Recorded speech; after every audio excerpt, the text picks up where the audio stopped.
Hi, I'm Greg Schaefer, and welcome to the VCM Infosec wrap up for Friday, February 17th, 2023. Apple released security update to patch actively exploited 0-day on February 13th, according to Secure World.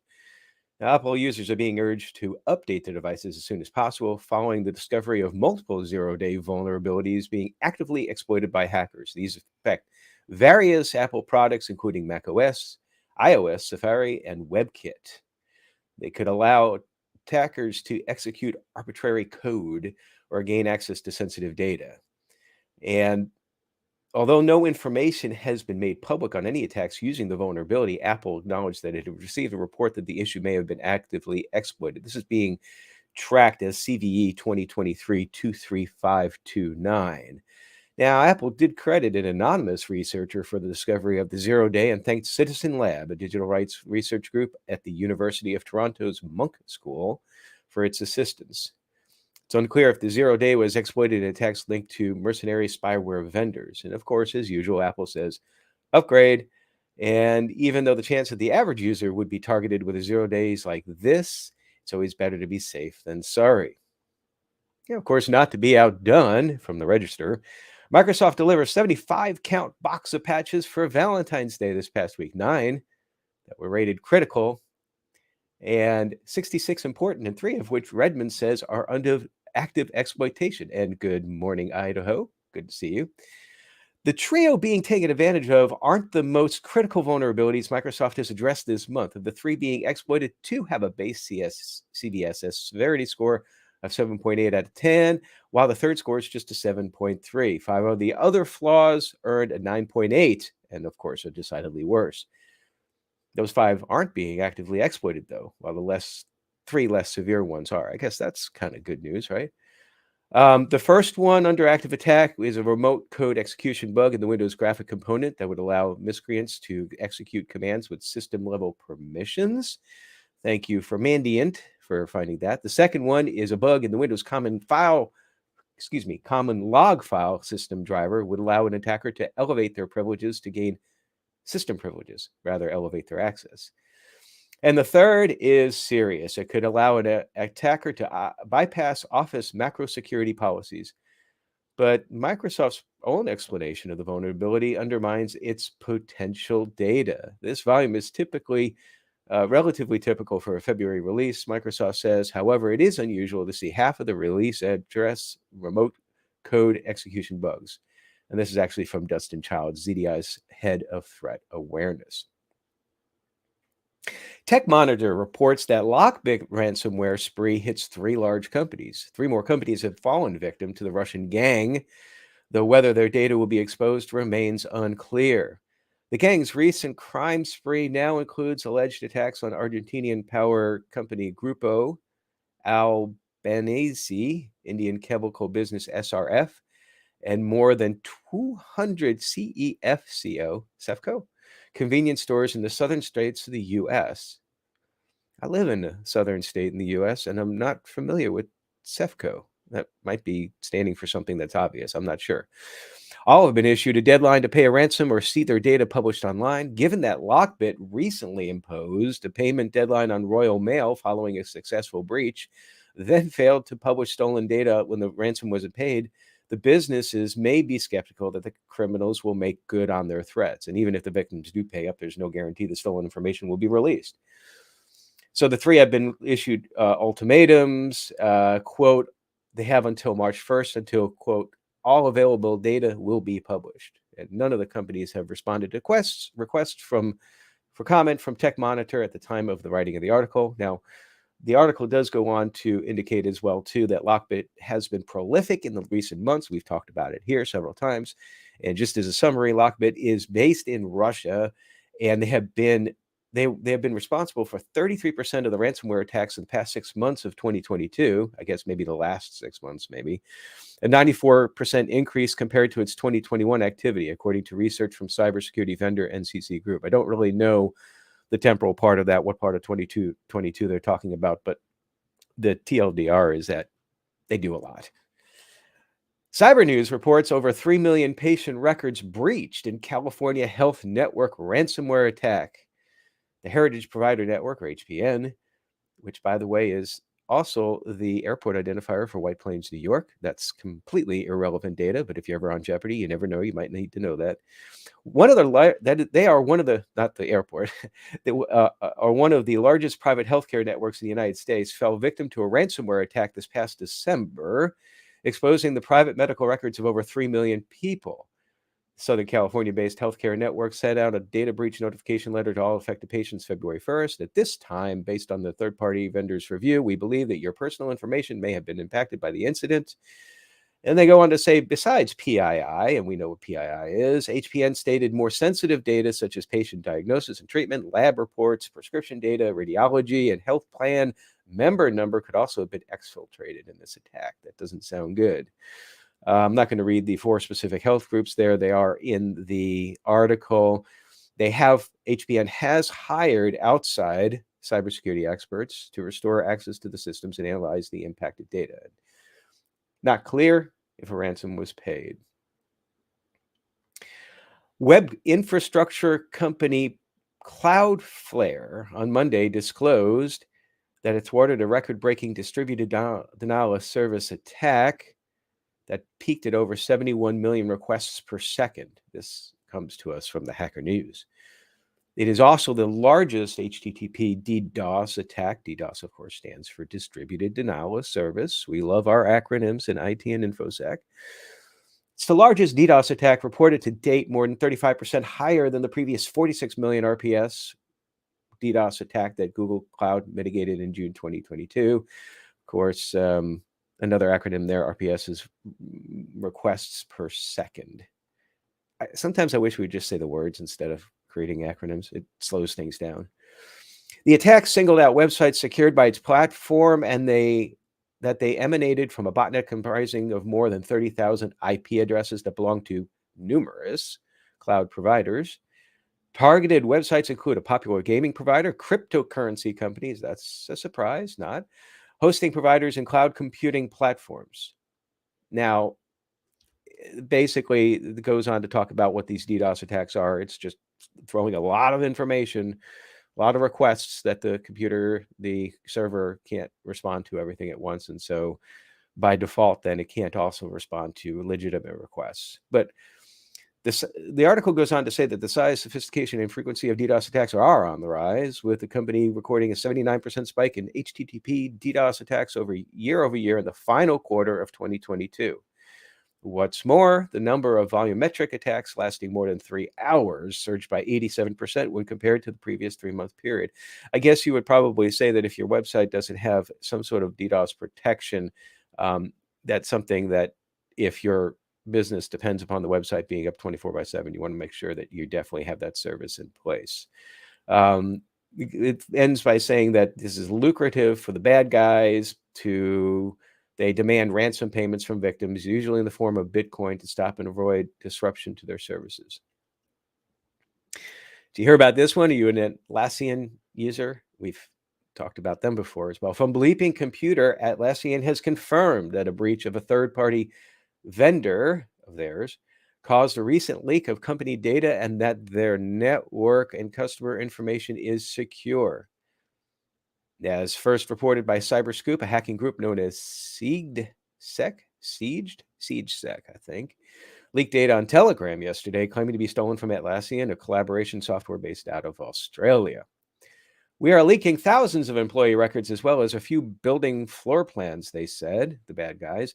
These employee records contain email addresses, phone numbers, names, and lots more. Atlassian did confirm to Bleeping Computer that the data breach was caused by a breach of the third-party vendor Envoy, ENVOY, which they use for in-office function. But however, Envoy says they're not aware of such a breach, and they think that Atlassian's credentials were stolen, allowing the threat actor to access the data inside the Envoy app. So what do we have here? That's what we have here. We're investigating right now, Envoy is saying, and are not aware of any compromise to our systems. Our initial research shows that a hacker gained access to an Atlassian employee's valid credentials to pivot and access the Atlassian employees directory and office floor plans held within the app. We'll see who wins the battle of the finger pointing.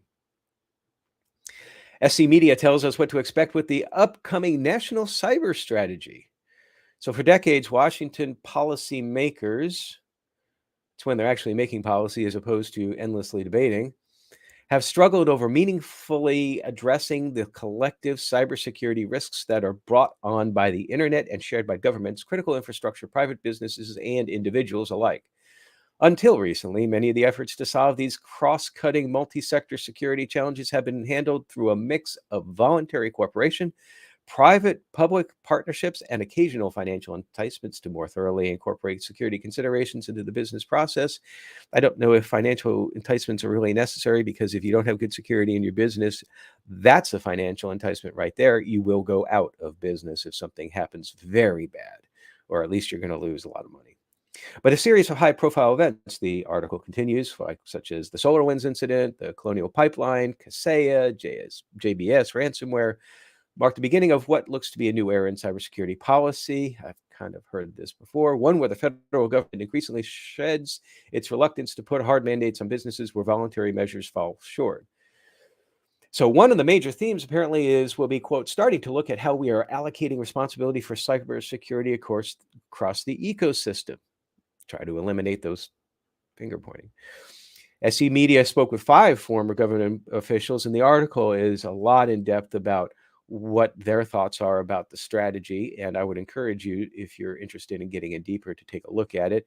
Now, we won't know really until the strategy is released, but my opinion, just based on reading the article at a fairly high level, is that there's much effort to regulate or try to regulate cyber protection, but the article does note that the strategy also delves into 4 other pillars of action to improve the cybersecurity ecosystem. Now, sources do tell SC Media that these pillars will address a number of shortfalls in the public and private sectors that contribute to our general insecurity.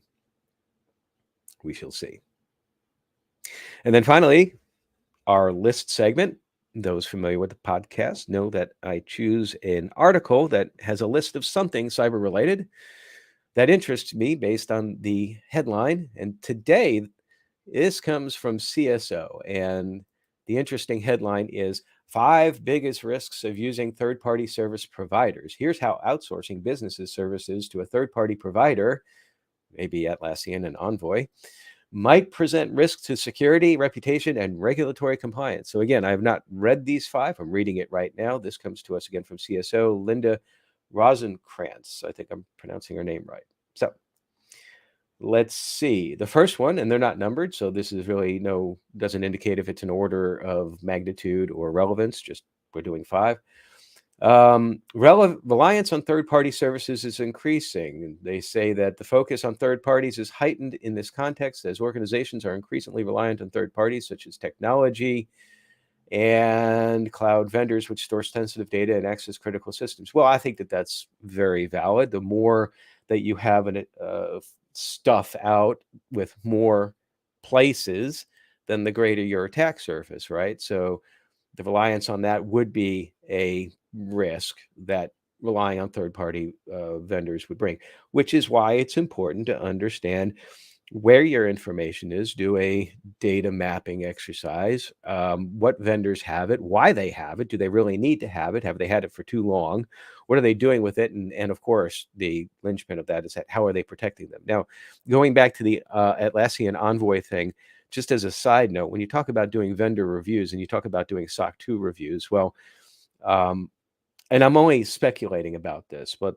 Envoy probably has a SOC 2 that has among their controls something along the lines in their CUECs, their complementary user entity controls, that states that their customer, in this case Atlassian, needs to have proper user management procedures in place, user access reviews, termination processes, privileges, least priv, those sorts of things. So when you're talking about vendor management, you have to always understand that you're not offloading all of your responsibility. SOC 2 reports in particular, they tell you what you need to do. And a lot of these have what they would call responsibility matrices. Really starting to delve into the weeds there, and we don't want to do that. Compromised customer and company data from cyber attacks. They say indirect cyber attacks, successful breaches coming in companies through third parties increased to 61% from 44% in the last several years. This from the World Economic Forum's Global Cybersecurity Outlook 2022. Well, okay, that kind of dovetails with the first one. Your bigger the attack surface, the chances are that there's going to be more attacks against it because the bad guys are looking for money. Financial risk from incident costs, lost business.